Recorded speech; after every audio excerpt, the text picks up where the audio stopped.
Bonjour, nous sommes le 12 mai 2018 et dans 4 jours paraît ce livre qui s'appelle Défense et illustration du genre humain. Et dans ce livre, une des choses que j'ai voulu faire aussi, c'est de relancer le débat sur les religions et sur le christianisme en particulier. Et ça surprendra peut-être, le chapitre le plus long dans ce livre est un chapitre qui est consacré à Paul de Tarse, que les chrétiens appellent Saint Paul. Et j'ai pu constater que parmi mes premiers lecteurs, c'est une chose qui a en effet pu irriter, que je le mette au croisement d'une réflexion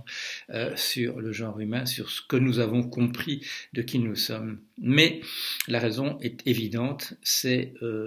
Paul de Tarse qui, le premier, a attiré l'attention sur le fait qu'il y a chez nous la conscience qui croit prendre certaines décision, et c'est ce qui a été appelé l'esprit dans les traductions,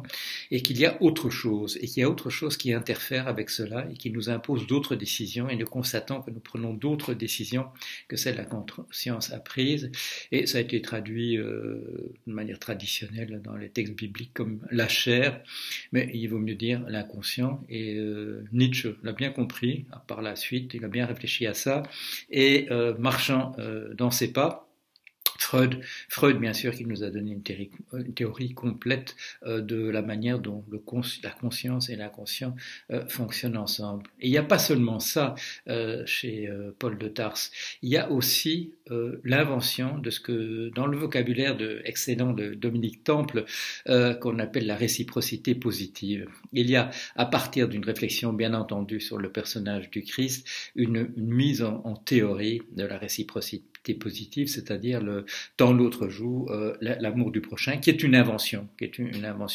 différents personnages en ont parlé, Confucius en a parlé de manière tout à fait incidente, Socrate aussi, mais là on a une véritable théorie de la réciprocité positive, et c'est une invention extraordinaire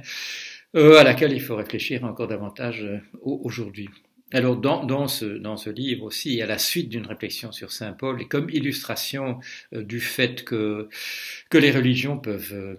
déraper, et que des théologiens de cette religion peuvent ne plus comprendre du tout ce qui a été dit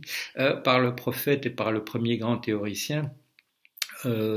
cette discussion qui a eu lieu sur mon blog, enfin que j'ai poursuivi de différentes manières, mais que là j'ai synthétisé